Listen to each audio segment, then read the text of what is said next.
좋습니다. 우리 경북 청송 주황산에서 실종된 초등학생이 있습니다. 사흘째 수색을 하고 있는데 아직 발견을 못한 것 같습니다. 1분 1초가 다급한 상황인 만큼 수색에 필요한 모든 영역을 총동원해 주기 바랍니다. 실종아동이 조속히 가족의 품으로 돌아올 수 있게 하는 것은 국가가 해야 될 중요한 일일 것입니다. 수색은 주로 경찰에서 하고 있겠죠? 예, 그렇습니다. 어디 계세요? 네. 예. 지금 혹시 동원 인력이 얼마쯤 되는지 아십니까? 몇 명쯤 투입됐는지 알아보시고요. 예. 이게 지금 500명이 이틀 하는 것보다는 1000명이 하루 하는 게 좀 번잡하고 힘들긴 하겠지만 더 효율적일 수 있으니까. 예, 그렇습니다. 경찰 현재 281명, 소방 28명을 동원했는데 너무 적은 거 최대한 네. 더 동원을 하겠습니다. 최대한 동원해서 예. 그 주황산이 그렇게 넓지 않거든요. 예. 네, 전부 다 착시 뒤져보도록 하십시오. 예. 신속하게 조치하면 좋겠습니다. 예, 알겠습니다. 재정의 적극적이고 전략적 운영이 민생 경제에 실질적 동력을 제공할 수 있다라는 점이 연구 결과로 확인됐습니다. 지난해에 지급된 민생회복 소비 쿠폰이 지역 소상공인 매출을 소비 쿠폰 100만 원당 추가로 43만 원가량 늘리는 효과를 거뒀다고 확인됐습니다. 100만 원의 재정 투입을 통해서 총 143만 원의 경제적 효과를 거둔 것입니다. 1차적 효과가 그런 것이겠죠. 다시 2차, 3차의 효과도 있을 겁니다. 다른 여러 분석에서도 적시에 이루어진 과감한 재정 투입이 내수를 진작하고 경제 전반에 활력을 불어넣는다는 점이 일관되게 입증되고 있습니다.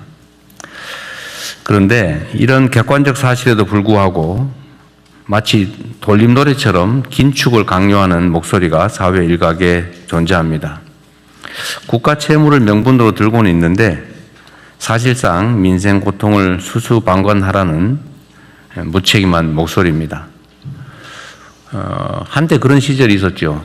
절약이 미덕일 때가 있었습니다. 안 쓰고 아끼고 저축하고 막 허리띠 졸라매고.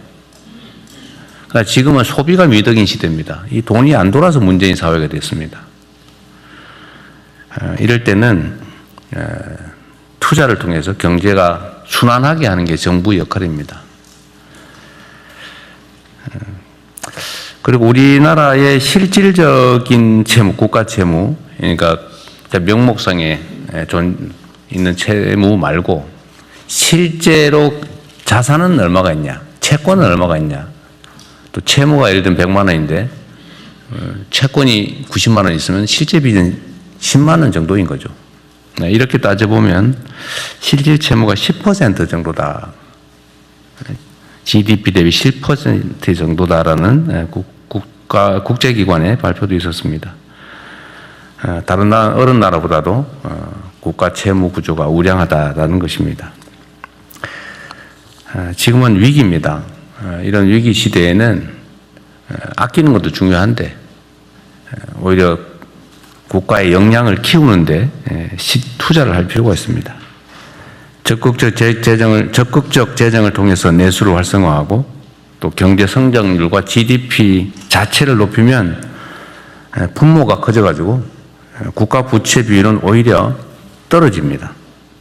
특히 이 과정을 통해서 잠재 성장률과 생산성이 제고되면 세입 기반도 확대되고 또 부채 비율은 장기적으로 낮아져서 경제의 성장판이 더욱 두터워지는 선순환 구조를 실현할 수 있습니다. 국민의 눈을 속이는 포퓰리즘적인 긴축 재정론의 함정에 빠져서는 안 됩니다. 아무 때나 막 쓰자는 그런 얘기는 전혀 아니죠. 그렇게 하면 안 되겠습니다. 경제가 정상화되고 활성화되고 있는데 자꾸 빚내서 쓸 일은 아니겠죠. 그러나 지금은 투자를 통해서 잠재력을 키울 수 있는 시기입니다.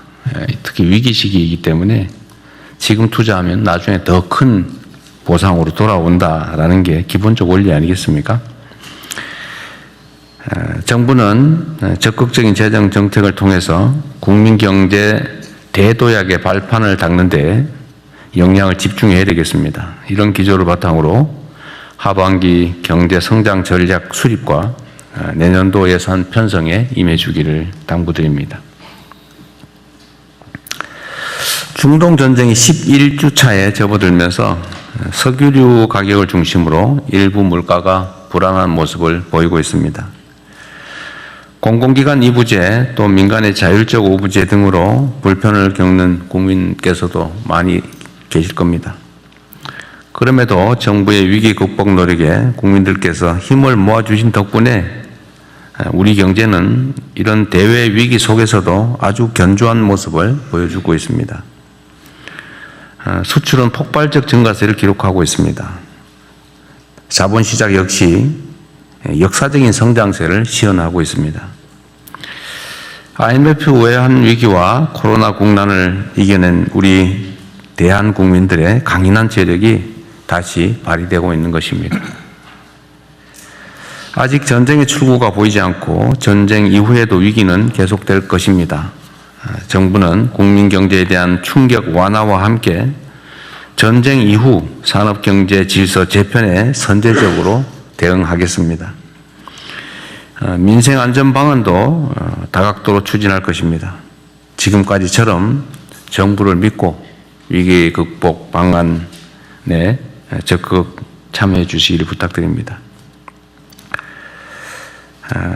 우리 국민들의 삶의 실질적 개선이 국가의 책임입니다. 실생활에 켜켜이 쌓인 비정상을 정상화하는 데서 민생 안정은 시작됩니다.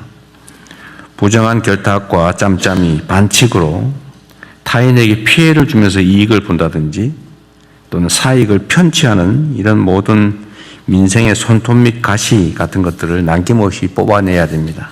그래야 사회 신뢰가 높아지고 국민 통합과 안정적 성장을 위한 기반이 조성됩니다.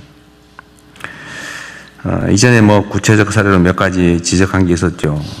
교복폭리라든지 또 계곡 불법시설 정비 문제나 또는 비서실장께서 관심 갖고 있는 휴게소 카르텔 문제, 또 부동산 짬짬이 같은 그간 지적된 일상 속의 비정상의 정상화에 더욱 속도를 내주시기 바랍니다. 그리고 덧붙여서 몇 가지만 제가 말씀을 좀 드리도록 하겠습니다. 이 금융 분야, 실물 분야의 여러 문제들도 우리가 시정해 가고 있는데, 이 금융 분야의 문제점들을 우리가 계속 발굴하고 시정하고 있는데, 여전히 개선되지 못한 게 있는 것 같아요. 오늘 제가 어디 언론 보도해 보니까 민간 배드뱅크 상록수라고 하는 게 있나 봅니다. 근데 거기서는 카드 사태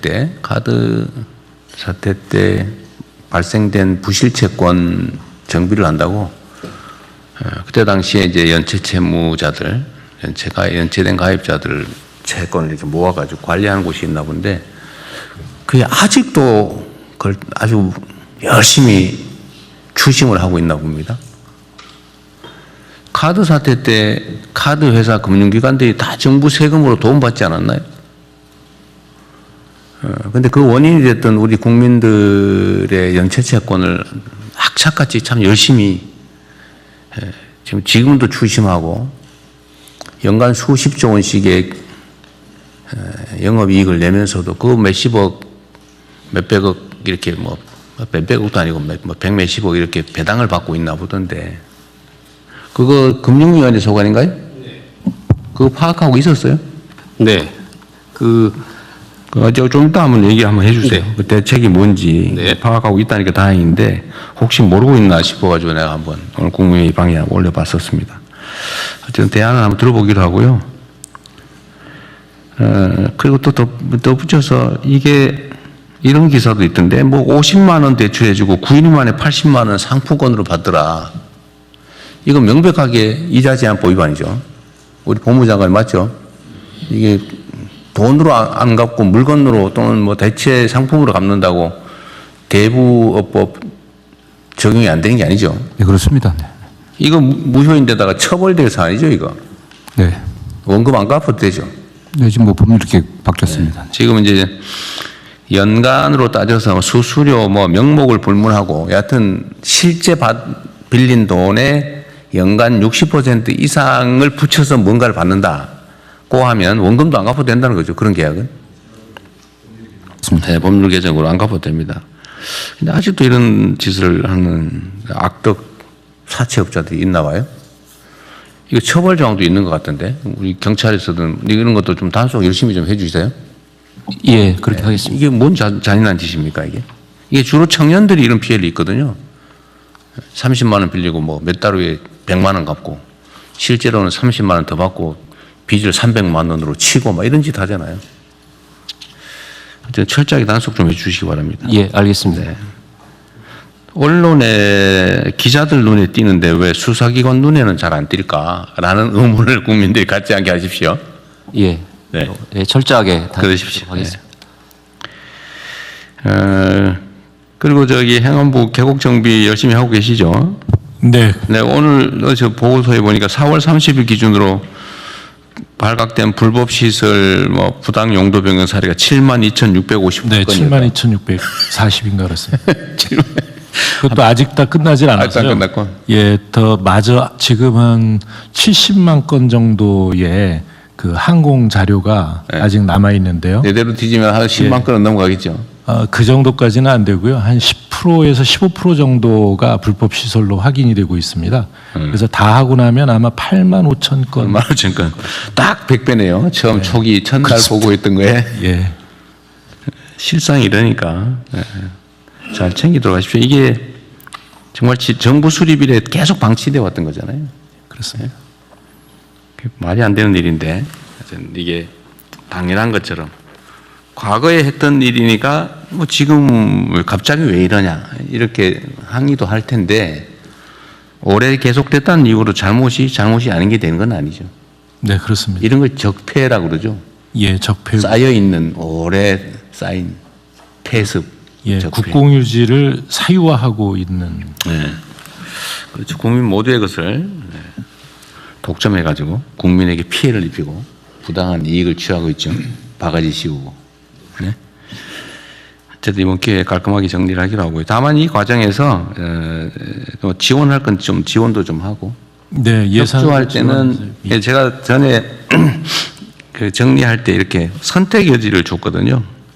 그러니까 스스로 하는 경우 안에서 정부가 나설 경우 이럴 경우에는 스스로 하면은 뭐 철거도 도와주고 또 나중에 복구도 도와주고 네.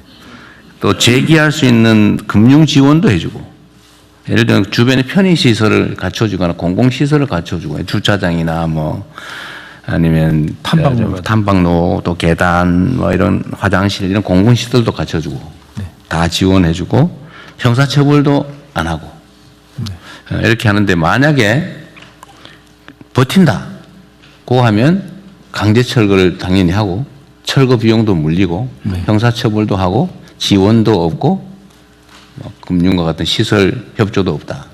둘 중에 좀 선택해서 하게 하면 되게 다 스스로 하더라고요. 네. 어쨌든 그걸 일일이 다 정부 공권력을 동원해 가지고 막 철거하고 할 수 없으니까 스스로 할 수 있게 하고요. 제가 언제 얘기 한번 했는 것 같은데 어느 지역에는 보니까 그 사실 공공이 해야 될 공공시설에 준하는 거를 민간인들이 돈을 내 가지고 만든 게 있더라고요. 예, 그런 게 있어요. 어디 경북 어디에 그런 게 있던데 보니까. 네네. 근데 그게 어민들이 무슨 어업 활동을 하기 위해서 필요한 기반 시설인데 예, 예. 그걸 개인이 돈을 내게 해서 했으면은 그걸 공공이 돈을 내고 좀 뭔가 합법화해주고 할 생각을 해야지. 대통령이 시켰다 그러면서 그걸 철거하겠다고 해가 난리가 난 모양이에요. 예. 그 잘못된 접근한 것을 그렇게 하면 안 되죠. 네네.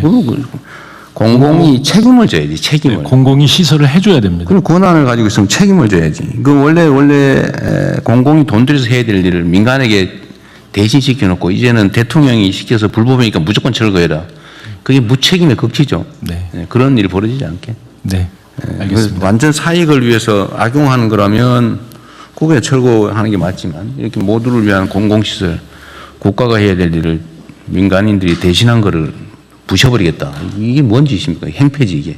다만 이 개인들이 설치하다 보니까 홍수에 취약한 시설 뭐 그런 건 보완을 해야 되겠죠. 보완해서 하도록. 근데 제가 지적하는 거는 정부가 권한을 행사하면 권한에 상응하는 책임을 져야 된다는 거예요. 근데 이거를 불법이니까 무조건 철거. 그 대통령이 시켰으니까 너네 부셔버리겠다. 이래가지고 지금 내가 보기엔 약간 저항하는 거 아닌가 하는 생각도 좀 들던데. 하여튼 그런 합리적인 기준을 잘 만들어서 처리하도록 하시고요. 네.